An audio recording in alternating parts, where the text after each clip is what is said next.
బాబు surety మోసం guarantee. ఈ మోసం కొనసాగుతూనే ఉంది.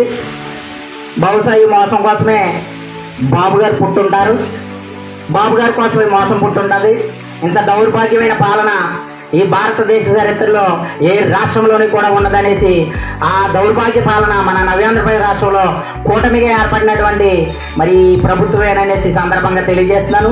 ఈ మోసం అనేది 2024లో మరి జగన్మోహన్ రెడ్డి గారు సింగిల్గా సింహంలా మరి పోటీకి దిగుతుంటే మరి మనం ఓడిపోతామని తెలిసి మరి జనసేన బీజేపీతో పొత్తు పెట్టుకుని భయంతో గుబుగుబులాడుతూ మరి మోసంతో మోసం చేసి ఈ రాష్ట్ర ప్రజలని మరి దొంగలకు దొక్కే విధంగా మోసపూరిత హామీలు ఇచ్చి మోసం చేసినటువంటి కూటమి ప్రభుత్వం ఆలోచన విధానం నశించాలని సందర్భంగా తెలియజేస్తూ మరి అలాగే కూటమి ప్రభుత్వ ఆలోచన విధానాలు వారు ఇచ్చిన హామీలను ఎలాగైతే ఎండగడుతున్నామో అదేవిధంగా మన వైఎస్ఆర్ కాంగ్రెస్ పార్టీని కూడా బలోపేతం చేసుకోవడంలో కూడా మనం అంతా చెయ్యి కలపవలసిన అవసరం ఎంతైనా ఉందని సందర్భంగా తెలియజేస్తున్నాను. అందులో భాగంగా మరి 77 సంవత్సరాల స్వతంత్ర చరిత్రలో ఐనవేల మండలం నుంచి ఐనవేల గ్రామంలో ఒక ఎంపీటీసీగా మరి ఆయన రాజకీయ జీవితాన్ని ప్రారంభించి మరి ఎంపీటీసీగా రెబల్ అభ్యర్థిగా గెలిచి తర్వాత జడ్పీటీసీగా గెలిచి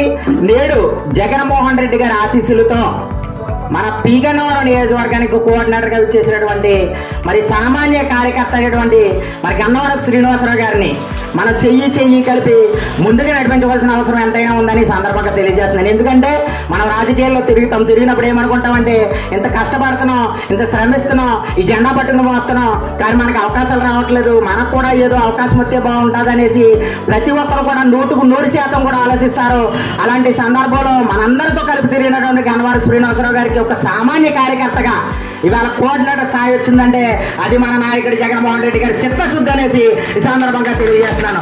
అందులో భాగంగా ఖచ్చితంగా రానున్న రోజుల్లో ఈ రాష్ట్రంలో వైఎస్ఆర్ కాంగ్రెస్ పార్టీ అధికారంలో రాకపోతే జగన్మోహన్ రెడ్డి గారికి నష్టమేమీ లేదండి. ఈ రాష్ట్ర ప్రజలకు నష్టం, వైఎస్ఆర్ కాంగ్రెస్ పార్టీ నాయకులుగా కార్యకర్తలుగా మనకు నష్టం అనేసి సందర్భంగా తెలియజేస్తున్నాను. అందులో భాగంగా ఖచ్చితంగా వైఎస్ఆర్ కాంగ్రెస్ పార్టీ రానున్న రోజుల్లో అది జమిలీ ఎలక్షన్ కావచ్చు, 2029 ఎలక్షన్ కావచ్చు, ఖచ్చితంగా 175 నియోజకవర్గాలు 25 పార్లమెంట్లు కూడా ఖచ్చితంగా రాష్ట్ర ప్రజలు సిద్ధంగా ఉన్నారనేసి ఓటేసి గెలిపించడానికి సందర్భంగా తెలియజేస్తూ ఈ మోసపూరిత కూటమి ప్రభుత్వాన్ని ఈ రాష్ట్ర చివరి అంచుల వరకు తరిమి కొడతారు.